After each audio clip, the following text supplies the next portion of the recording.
The outcast arrived. Commander Thara pressed her three-fingered hand against the observation window of her damaged ship. Outside, the blue and green sphere of Earth rotated slowly against the darkness of space. This was it, their last hope. After being rejected by 17 different civilizations across the galaxy, this primitive world represented the final chance for her people's survival. The Vorthak had once been a proud species. Their homeworld had orbited a binary star system, and their civilization had flourished for thousands of years. They had developed faster than light travel, conquered disease, and built cities that floated in the clouds. But none of that mattered when the Hegemony Empire decided their star system held valuable resources. The evacuation had been chaos. 3 billion Vorthak had lived on their homeworld. Only 200,000 had escaped in the refugee fleet. Thara commanded what remained of their people, packed into overcrowded ships with failing life support systems and dwindling food supplies. Every day, more of her people died. Every day, their situation grew more desperate. She turned to her second-in-command, Korvex, whose scaled skin had lost its healthy blue sheen weeks ago from malnutrition. The other civilizations had all said the same thing. They couldn't risk angering the hegemony. They had their own people to protect. The Vorthak would have to find help elsewhere, but there was nowhere else to go. Earth was different from the other worlds they had approached. The humans had only recently achieved spaceflight. Their technology was centuries behind the galactic standard. They still fought wars among themselves. They had barely colonized their own moon. By every measure used by the Galactic Council, humanity was too primitive to matter. Maybe that was why Thara had hope. The advanced civilizations had become cold and calculating. They measured everything in terms of profit and power. Perhaps these humans, still young in their development, might remember what it meant to help those in need. The communication system crackled to life. A human voice spoke an accented galactic standard, the trade language most species used. "This is Earth Defense Command. Unidentified vessels, state your purpose in our system." Thara activated the translator and spoke carefully.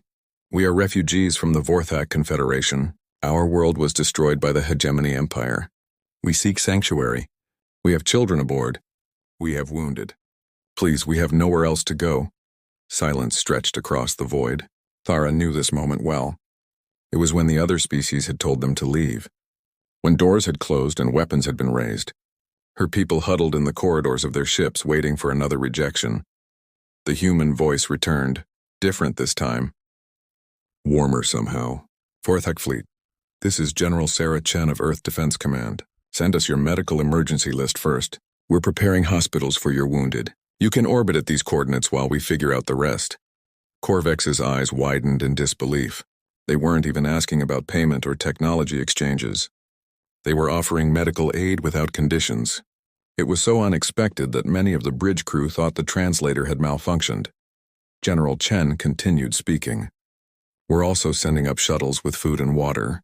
I'm told your ships are overcrowded. We're clearing refugee camps in several locations. It won't be luxury, but it'll be safe. Welcome to Earth." Thara felt something she hadn't experienced in months. Hope. Real, genuine hope. She watched as human shuttles began launching from the planet's surface, tiny dots of light rising to meet them. The shuttles were primitive by galactic standards, using chemical rockets instead of anti-gravity drives. But they were coming to help. As the first human shuttle docked with their lead ship, Thara went to meet the Earth representatives. The airlock opened to reveal a group of humans in simple spacesuits. They pulled containers of food and medical supplies. The human in front removed her helmet, revealing a dark-skinned face with kind eyes. "I'm Dr. Amanda Williams," she said with a smile that somehow transcended species barriers. "Let's get your people help. We can sort out the politics later." The doctor moved through the ship without fear or disgust at the alien refugees. She immediately began treating the sick, her team setting up emergency medical stations. They worked with a passion that amazed the Vorthak. These humans barely knew them, yet they acted as if saving Vorthak lives was the most natural thing in the universe. News of Earth's acceptance spread through the refugee fleet like wildfire. For the first time in months, Vorthak children stopped crying. Parents held each other and wept with relief. They had found sanctuary not among the mighty, but among a young species that still remembered compassion. But accepting refugees would have consequences. Earth's long-range sensors detected messages being sent from monitoring stations throughout the solar system.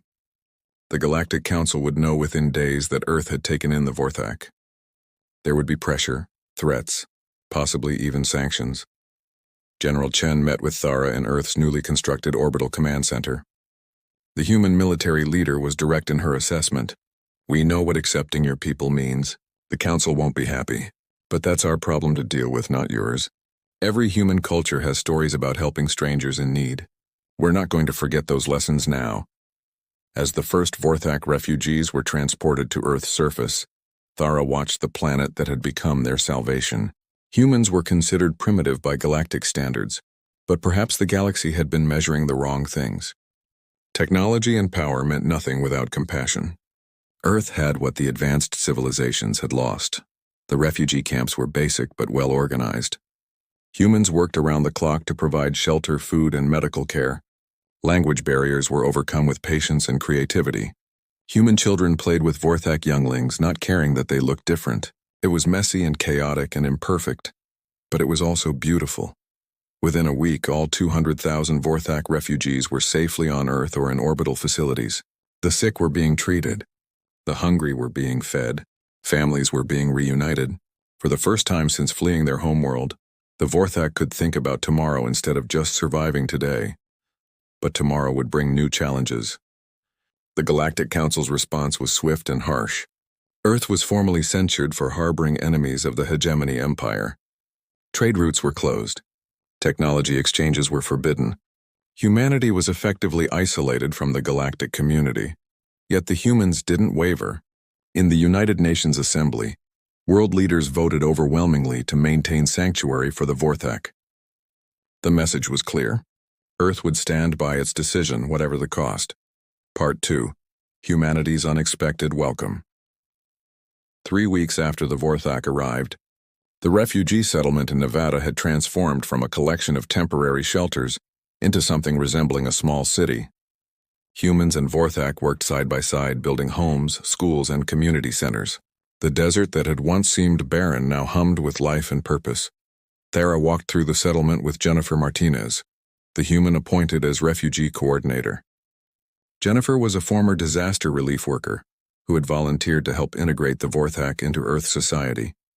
She spoke with passion about the project, her enthusiasm infectious even across species boundaries.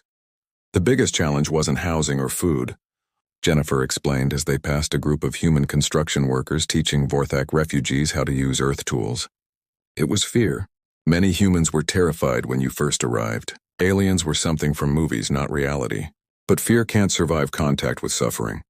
When people saw Vorthak children crying from hunger, Vorthak parents trying to protect their families, that fear turned into empathy. They stopped at a medical tent where Dr. Williams was examining a young Vorthak child. The child's scales were growing back healthy and blue after weeks of proper nutrition. The mother stood nearby, tears flowing from her 4 eyes as she watched her child laugh for the first time in months. Korvex approached with a report that made Thara's heart sink. The Galactic Council had intensified their sanctions. No civilized world would trade with Earth now. The humans were being punished for their kindness, and the punishment was escalating. That evening, Thara met with Earth's Leadership Council. President Maria Santos, a woman whose determination reminded Thara of her own lost mother, led the discussion. The other world leaders participated via hologram, their faces showing concern but not regret. General Chen presented the military situation bluntly. 3 hegemony battle cruisers were now stationed just outside our solar system. They're not attacking, but they're making sure everyone knows they're watching. Our defense capabilities are limited. If they decide to enforce the Council's decision, we can't stop them. President Santos turned to Thara. What can your people offer in terms of technology or knowledge? I'm not asking for payment, but if we're going to face this together, we need every advantage we can get. Thara had been preparing for this question. The Vorthak had lost their homeworld, but they had not lost their knowledge. Their engineers understood propulsion systems beyond Earth's current capability. Their doctors knew treatments for diseases that still plagued humanity. Their scientists could help Earth leap forward decades in development. We will share everything, Thara promised. Every design, every formula, every piece of knowledge we preserved. Your species saved us when no one else would. We won't forget that debt. The technology transfer began immediately. Vorthak engineers worked with human scientists, teaching them about energy shields and faster-than-light communication. It was like trying to teach calculus to students who had just learned algebra. But the humans proved to be quick learners. Their creativity often surprised the Vorthak, finding applications for technologies that even their creators hadn't considered. Meanwhile, in the refugee settlements, something beautiful was happening. Human and Vorthak cultures were blending in unexpected ways. Vorthak musicians learned earth instruments, creating haunting melodies that combined both traditions. Human cooks experimented with Vorthak recipes, adapting them for earth ingredients. Children played games that borrowed from both worlds. 8-year-old Tommy Chen had become best friends with Solara, a young Vorthak who had lost her parents during the evacuation. They couldn't speak each other's languages perfectly, but they communicated through drawings and gestures and laughter. When a reporter asked Tommy if he was afraid of his alien friend, he looked confused. "She's not alien," he said simply. "She's just Solara." But not everyone on Earth was accepting. Protests erupted in several major cities. Some humans believed the refugees would drain resources. Others feared the hegemony's retaliation.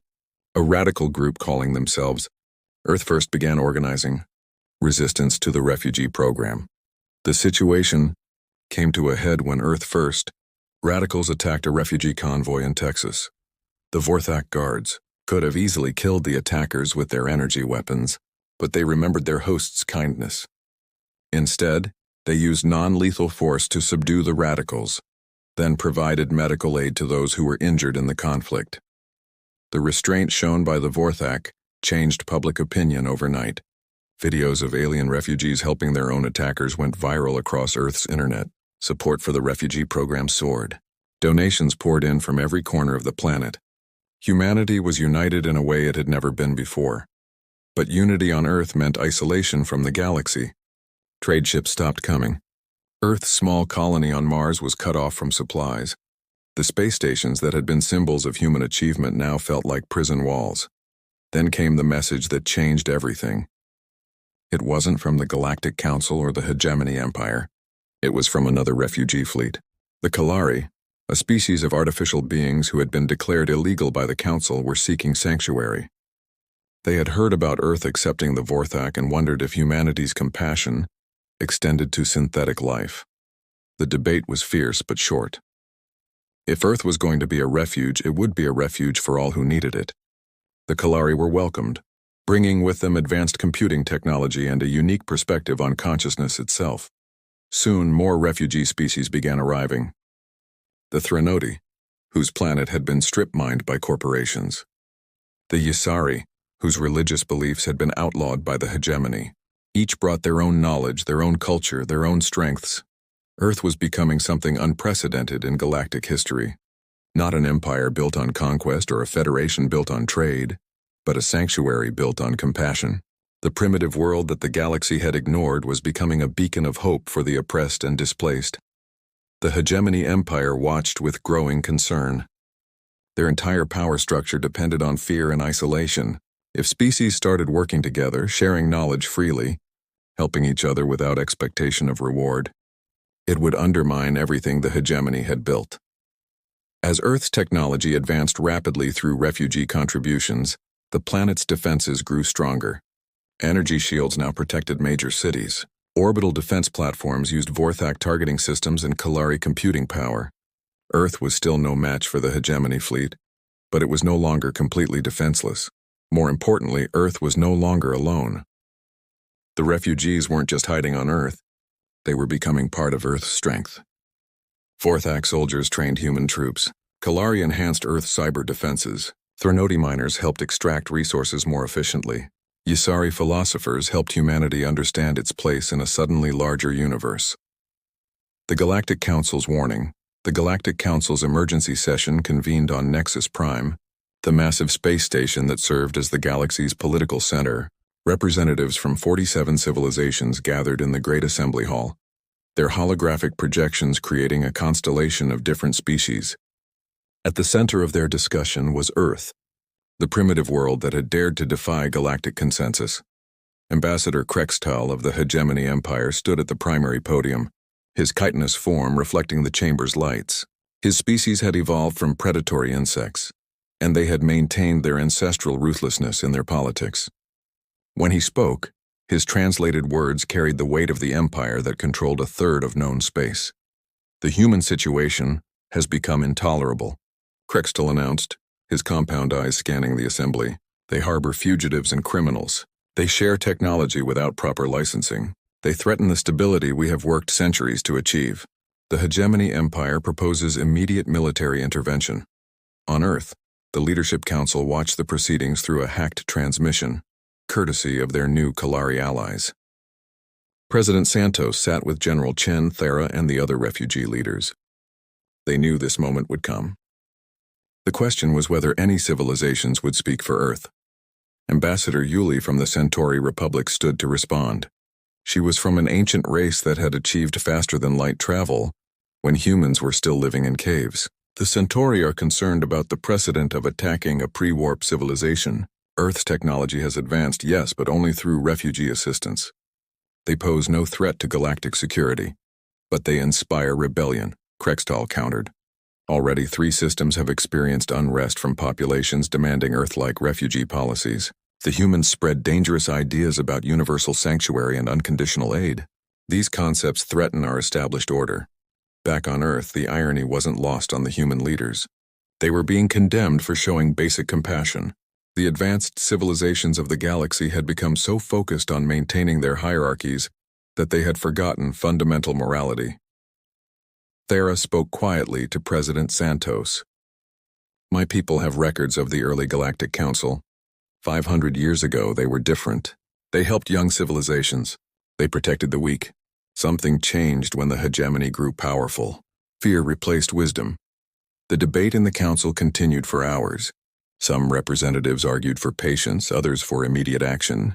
The Merchant Guild complained about lost profits from Earth's isolation. The Science Consortium worried about the uncontrolled technology transfers. Everyone had concerns, but no one offered solutions that didn't involve punishing Earth. Finally, Ambassador Yuli proposed a compromise. Send a formal delegation to Earth. Give them one final chance to expel the refugees and comply with galactic law. If they refuse, then the Council can consider stronger measures. The vote was close, but the compromise passed. Earth would receive one last warning before facing the full consequences of its defiance. The delegation arrived 2 weeks later. 3 massive ships appeared at the edge of Earth's solar system, each one larger than humanity's entire space fleet combined. They moved with deliberate slowness toward Earth, a psychological tactic meant to intimidate, but Earth had been preparing.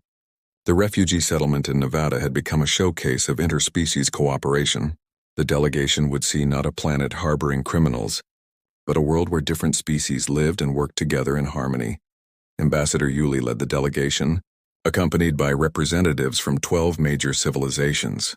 They were transported to the United Nations building in New York, which had been expanded to accommodate different atmospheric and gravitational needs. It was crude compared to galactic standards, but it showed humanity's commitment to being inclusive hosts. President Santos greeted the delegation with Earth's leadership and refugee representatives. The humans had learned enough about galactic protocol to show proper respect without showing submission. It was a delicate balance that impressed even the skeptical ambassadors. Ambassador Yuli spoke first, her tone formal but not unkind. Earth has shown remarkable adaptability in accepting refugee populations. However, the Galactic Council cannot allow this situation to continue. You are harboring individuals wanted by member civilizations. You are sharing restricted technologies. You are disrupting established order. President Santos responded carefully. With respect, Ambassador, we are providing humanitarian aid to those in desperate need. On Earth we have a saying, no human being is illegal. We extend that philosophy to all sentient beings. The refugees came to us with nothing but hope. We couldn't turn them away.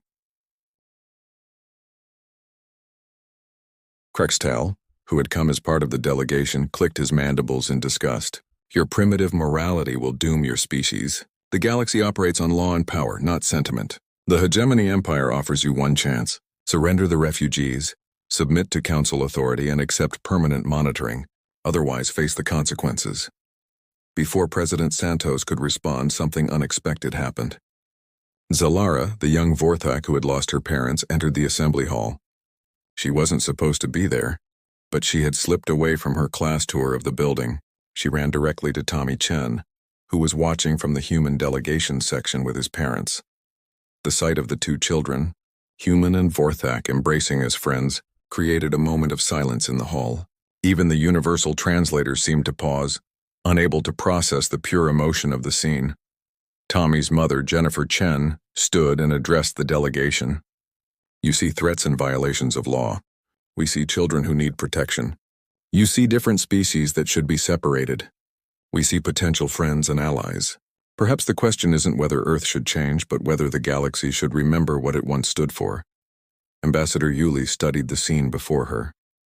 In her 1,000 years of life, she had seen empires rise and fall. She had watched the galaxy become more organized but less compassionate. These humans, barely a century into their space age, were showing a courage that older civilizations had forgotten. The delegation toured the refugee settlements over the next 3 days. They saw Vorthak doctors treating human patients. They watched Kalari teachers helping human children understand quantum mathematics. They observed Threnody engineers working with human construction crews to build sustainable cities. Every example of cooperation challenged the Council's assumptions about order and separation. On the final day, Ambassador Yuli met privately with President Santos. Your world shows promise, but promise isn't enough against the hegemony fleet. They will come, whether the Council approves or not. Krextal returns to report failure. You have perhaps 6 months before their forces arrive. President Santos nodded gravely. We understand the risk, but we've made our choice. These refugees are now part of Earth's family. We'll face whatever comes together. Ambassador Yuli did something that shocked her own delegation. She handed President Santos a data crystal. This contains defensive configurations that might help when the time comes. The Council cannot officially support Earth, but some of us remember when the galaxy was different. Use this wisely. As the delegation departed, Earth began its final preparations. The warning had been given and rejected. War was coming. But in the refugee settlements, life continued. Children played, families shared meals, and different species learned from each other. They had 6 months to prepare for the storm. The transformation was remarkable.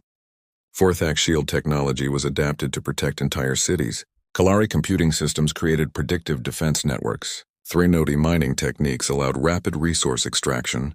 Yusari meditation practices helped human soldiers prepare mentally for combat. Earth was becoming something unique, a fusion of technologies and philosophies from across the galaxy. But technology alone wouldn't be enough. The hegemony empire had conquered hundreds of worlds. They had weapons that could crack continents and ships that could appear from hyperspace without warning. Earth needed something more than conventional defenses. That something came from an unexpected source. The refugees themselves proposed forming the first interspecies military unit in galactic history. Vorthak warriors would fight alongside human soldiers. Kalari would handle electronic warfare. Threnody would manage logistics. Yusari would provide strategic planning. They would stand together against the empire that had driven them from their homes. Training began immediately. The differences between species created challenges. Vorthak needed different atmospheric mixtures in their helmets. Kalari required different interface systems. Threnody had to modify equipment for their forearms. But these challenges were overcome through innovation and determination. Part 4. When the galaxy turned its back. The attack didn't come from the hegemony empire first. It started with the Zalathi Commonwealth, a civilization that had remained neutral during the refugee crisis. Their worlds began going dark one by one, all communications ceasing within hours of first contact with an unknown force. Then the Markab Federation fell silent. Then the Outer Rim trading posts. Something was moving through the galaxy, and it wasn't the hegemony. On Earth, the Joint Defense Command picked up fragmented distress signals from across known space. The messages were terrifying in their simplicity. They're killing everyone. No negotiations, no mercy. Please, anyone, help us. General Chen stood before the War Council, her face grim. Initial intelligence suggests a new threat. They call themselves the Devourers. They're not conquering worlds. They're emptying them. Every living thing is being harvested. Thara's scales went pale. She had heard legends of such beings, stories told to frighten children. Species that had evolved beyond physical form but still needed organic energy to survive. They were supposed to be myths, cautionary tales about the dangers of transcendence without wisdom. The bitter irony wasn't lost on anyone. The same civilizations that had rejected the refugees were now crying for help. The Galactic Council sent emergency transmissions to every inhabited world, including Earth. Ambassador Yuli's face appeared on the main screen, her usual composure shattered. "The hegemony fleet has been destroyed," she reported, the words seeming impossible even as she spoke them. "Krextal's armada of 2,000 ships lasted less than 6 hours. The Devourers have technology we don't understand. They phase in and out of reality. Our weapons pass through them, but theirs are devastatingly real." President Santos exchanged glances with her advisors. Earth was being asked to help defend the same civilizations that had threatened to destroy them weeks earlier. The pragmatic choice would be to let the galaxy burn, while Earth prepared its own defenses. But pragmatism had never been humanity's strength. "We'll help," President Santos announced, surprising even her own council. "But we do this our way. Earth coordinates the defense. Refugees and humans work as equals. And when this is over, the galaxy needs to have a serious conversation about how we treat those seeking sanctuary." The response from the Galactic Council was immediate and desperate. They agreed to everything. Faced with extinction, their pride and prejudices suddenly seemed less important. Earth became the unexpected coordinator of galactic defense, not because of superior technology or military might, but because it was the only world where different species were already working together. The refugees on Earth had experience that no one else possessed. They knew how to cooperate across species boundaries. Korvex worked with human strategists to analyze the Devourer attack patterns. The Kalari ran millions of combat simulations. The Threnodi began rapid production of new weapons. The Yasari searched ancient texts for any mention of the Devourers. Every refugee species contributed their unique strengths. The first joint defense fleet launched from Earth orbit 3 weeks after the Devourers appeared. It was a collection of ships that would have been laughable by previous galactic standards. Outdated Vorthak cruisers repaired with Earth technology. Human vessels upgraded with alien shields. Kalari drone ships controlled by artificial minds. A patchwork fleet held together by determination and hope. Admiral Chen commanded from the flagship, a Vorthak battlecruiser renamed United Earth. Her crew included members of every refugee species. The sight of them working together, once enemies or strangers now united in purpose, would have been impossible just months earlier. They met the Devourers near Jupiter's orbit. The enemy appeared as ships of living shadow, constantly shifting between dimensions. Traditional weapons passed through them harmlessly, just as Ambassador Yuli had warned. But Earth's combined forces had developed new tactics.